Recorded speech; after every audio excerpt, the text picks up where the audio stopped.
ये कहानी है दोस्तों माँ वृंदा की। माँ वृंदा यानी तुलसी। ये तुलसी पौधे के रूप में हमारे आपके आंगन में विराजमान रहती हैं। तुलसी के पौधे की पूजा बहुत पुण्यकारी माना गया है। लेकिन आपको मालूम है ये तुलसी की कैसी सुंदर कहानी है? आइए इसे सुनते हैं। मनु के वंशज धर्मध्वज के यहाँ शुभ दिन पर एक अपूर्व सुंदरी का जन्म हुआ। बाल्यावस्था में ही तुलसी बद्री वन में जाकर भगवान श्री नारायण को पति रूप में प्राप्त करने के लिए तपस्या करने लगी। लंबे समय तक तपस्या के बाद ब्रह्मा जी ने उसे दर्शन दिया और वर मांगने को कहा। तुलसी ने निवेदन किया कि पितामह, यद्यपि आप सर्वज्ञ हैं, फिर भी मैं अपने मन की अभिलाषा कहती हूँ। मैं पिछले जन्म में गोपी थी। मुझे भगवान श्री कृष्ण की अनुचरी होने का सौभाग्य मिला था, किंतु एक दिन भगवती राधा ने क्रुद्ध होकर मुझे मानव योनि में उत्पन्न होने का शाप दे दिया। उसी कारण अब मैं इस भूमंडल पर हूँ। सुंदर विग्रह वाले भगवान नारायण उस समय मेरे पति थे।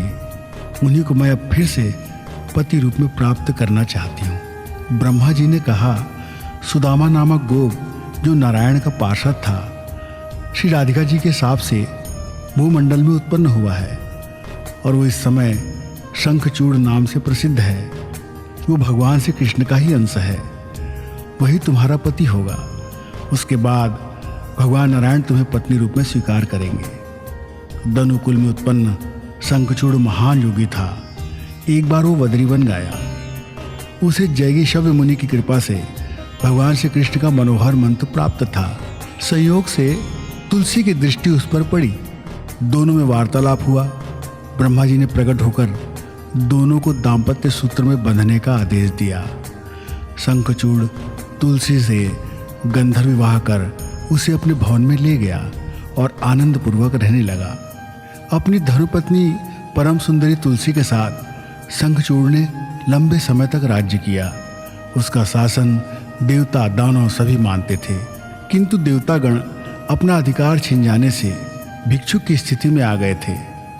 वे ब्रह्मा तथा शंकर को आगे कर श्रीहरि के पावन धाम वैकुंठ गए और उनसे स्तुति करके भगवान श्रीहरि को सारी परिस्थिति बताई।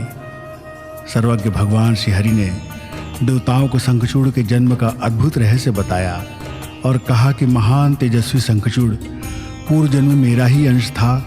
वो एक गोप था जिसे राधिका जी के शाप के कारण यह योनि मिली है, परंतु अपने समय पर शंखचूड़ पुनः गोलोक चला जाएगा। उन्होंने भगवान शंकर को शंखचूड़ का संहार करने के लिए एक त्रिशूल प्रदान किया और कहा कि शंखचूड़ मेरा मंगलमय कवच हमेशा धारण किए रहता है, जिससे कोई उसे मार नहीं सकता। अतः मैं स्वयं ही ब्राह्मण वेश में उससे कवच के लिए याचना करूंगा। तब आपके द्वारा उस त्रिशूल के प्रहार से उसी समय उसकी मृत्यु हो जाएगी और तुलसी भी यह शरीर त्याग कर पुनः मेरी पत्नी बन जाएगी। इसके बाद देवताओं ने दूत बनाकर शंखचूड़ के पास ये संदेश भेजा कि या तो दानवराज देवताओं का राज्य और उनके अधिकार को लौटा दें अथवा युद्ध के लिए प्रस्तुत हों। ये संदेश सुनकर शंखचूड़ ने दूत से हंसते हुए कहा, तुम जाओ, मैं कल सुबह भगवान शंकर के पास आऊँगा। इधर भगवान शंकर की प्रेरणा से उनके पुत्र कार्तिकेय और भद्रकाली आदि देवियाँ अस्त्र शस्त्र लेकर रणांगण में पहुँच गई। उधर दूत के चले जाने पर शंखचूड़ ने अंतःपुर में जाकर तुलसी से युद्ध संबंधी बातें बताई, जिन्हें सुनते ही उसके होंठ और तालु सूख गए। शंखचूड़ ने उसे समझाया और कहा कि कर्मभोग का सारा बंधन काल सूत्र में बंधा है। शुभ हर्ष सुख दुख भय शोक और सभी काल के अधीन है। तुम उन्हीं भगवान श्रीहरि की शरण में जाओ। अब तुम्हें वे पति रूप में प्राप्त होंगे, जिन्हें पाने के लिए बद्री आश्रम में तुमने तपस्या की है। मैं भी इस दानव शरीर का परित्याग कर उसी दिव्यलोक में चलूंगा, अतः शोक करने की कोई आवश्यकता नहीं है। तुलसी कुछ आश्वस्त हुई और शंखचूड़ ने ब्रह्म मुहूर्त में शैया को त्याग कर नित्य कर्म को संपादित किया और उसने एक महारथी को पद पर नियुक्त किया। फिर मन ही मन भगवान श्री कृष्ण का स्मरण करते हुए विमान पर सवार होकर चला। भगवान शंकर हाथ में त्रिशूल धारण किए बैठे थे। दानवराज उन्हें देखकर विमान से उतरा और सबके साथ भगवान शंकर को उसने सिर झुकाकर भक्तिपूर्वक प्रणाम किया। शंकर जी के वाम भाग में भद्रकाली विराजित थी, सामने स्वामी कार्तिकेय थे। तीनों ने शंखचूड़ को आशीर्वाद दिया। फिर शंखचूड़ ने भगवान शंकर से कहा, आपको देवताओं का पक्ष लेना उचित नहीं है। आपके लिए हम दोनों समान हैं। हमारा आपका युद्ध भी आपके लिए लज्जा की बात होगी। हम विजयी होंगे तो हमारी कीर्ति अधिक फैल जाएगी और पराजित होने पर कीर्ति में बहुत थोड़ा ही धब्बा लगेगा। शंखचूड़ की बात सुनकर भगवान शंकर हंसने लगे। उससे बोले कि या तो तुम देवताओं का राज्य लौटा दो अथवा मेरे साथ लड़ने को तैयार हो जाओ, इसमें लज्जा की कोई बात नहीं। इस पर शंखचूड़ ने भगवान शंकर को प्रणाम किया और अपनी सेना को युद्ध के लिए आज्ञा दे दी। युद्ध प्रारंभ हो गया। युद्ध में दानवों ने शंकर दल के बहुत से वीरों को परास्त कर दिया। देवता डर कर भाग चले। उसी समय स्वामी कार्तिकेय ने गणों को ललकारा और वे स्वयं भी दानवों के साथ लड़ने लगे। दानव सेना घबरा गई। तभी शंखचूड़ ने विमान पर चढ़कर भीषण बाण वर्षा प्रारंभ कर दी। फिर तो बहुत भीषण संग्राम हुआ। दानवराज ने माया का आश्रय लेकर बाणों का जाल फैला दिया। स्वामी कार्तिकेय से ढक से गए। अंत में भगवान शंकर स्वयं अपने गणों के साथ संग्राम में पहुंचे। उन्हें देखकर शंखचूड़ ने विमान से उतरकर परम भक्ति के साथ पृथ्वी पर मस्तक टेककर दंडवत प्रणाम किया। बहुत लंबी अवधि तक दोनों का युद्ध चला। कोई किसी से न जीतता था न हारता था। तभी भगवान श्री हरि बहुत बूढ़े ब्राह्मण का वेश धारण कर युद्ध भूमि में आए। उन्होंने शंखचूड़ से उसके कृष्ण कवच के लिए याचना की। शंखचूड़ ने प्रसन्नतापूर्वक कवच उन्हें दे दिया। इस बीच भगवान शंखचूड़ का रूप धारण कर तुलसी से भी मिलने आए थे।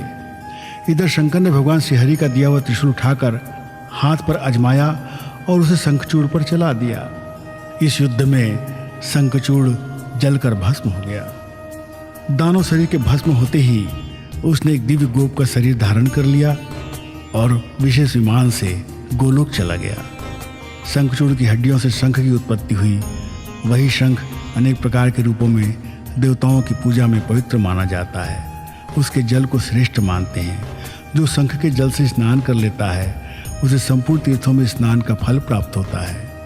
इधर भगवान विष्णु ने शंखचूड़ का रूप धारण करके तुलसी के पास चले आ गए और तब तुलसी ने पूछा कि हे माहेश, तुम कौन हो बताओ? तुमने कपटपूर्वक मेरा सतीत्व नष्ट कर दिया। अब मैं तुम्हें श्राप दूंगी। तुलसी के वचन सुनकर भगवान श्री हरि ने लीलापूर्वक अपना सुंदर मनोहर स्वरूप प्रकट कर दिया। देवी तुलसी ने अपने सामने उन सनातन प्रभु देवेश्वर हरि को देखकर प्रार्थना किया। तब हरि ने कहा, हे भद्रे, तुम मेरे लिए बद्रीवन में रहकर बहुत तपस्या कर चुकी हो। अब तुम इस शरीर का त्याग कर दिव्य देह धारण करो और मेरे साथ आनंद करो। लक्ष्मी के समान तुम्हें सदा मेरे साथ रहना चाहिए। तुम्हारा यह शरीर गंडकी नदी के रूप में प्रसिद्ध होगा, जो मनुष्यों को उत्तम पुण्य देने वाला बनेगा। तुम्हारा केश कलाप पवित्र वृक्ष होगा। तुलसी के नाम से ही उसकी प्रसिद्धि होगी। देव पूजा में आने वाले त्रिलोकी के जितने पत्र और पुष्प हैं उन सब में वह प्रधान मानी जाएगी। तुलसी पौधे के नीचे का स्थान परम पवित्र होगा। तुलसी से गिरे पत्ते प्राप्त करने के लिए समस्त देवताओं के साथ मैं भी रहूँगा। तुलसी पत्र के जल से जिसका अभिषेक हो गया उसे संपूर्ण तीर्थों में और समस्त यज्ञों में दीक्षित समझना चाहिए। हजारों घड़े अमृत से भगवान श्री हरि को जो तृप्ति होती है उतनी ही तृप्ति वे तुलसी के एक पत्ते के चढ़ाने से प्राप्त करते हैं।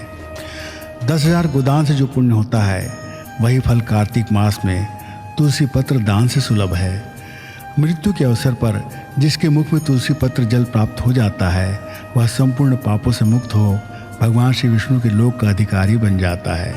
तुलसी लकड़ी की माला को गले में धारण करने वाला पद पद पर अश्वमेध यज्ञ के फल का भागी होता है। तुलसी, तुम्हारे श्राप को सत्य करने के लिए मैं पाषाण शालिग्राम बनूंगा। गंडकी नदी के तट पर मेरा वास होगा। इस प्रकार देवी तुलसी से कहकर भगवान श्री हरि मौन हो गए। देवी तुलसी अपने शरीर को त्याग कर दिव्य रूप से संपन्न हो भगवान श्री हरि के वक्ष स्थल पर लक्ष्मी जी की भांति शोभा पाने लगी। कमलापति भगवान श्री हरि उसे साथ लेकर बैकुंठ पधार गए। लक्ष्मी, गंगा, सरस्वती और तुलसी ये 4 देवियाँ भगवान श्री हरि की पत्नियाँ हुईं।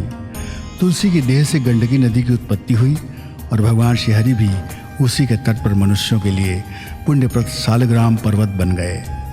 देवी भागवत पुराण से यह कथा अत्यंत पावनकारी है।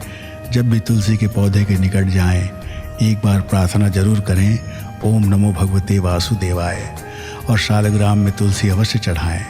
माँ तुलसी की अति पावन गाथा भगवती श्री राधा की कृपा से श्रवणीय हो गई, वंदनीय हो गई।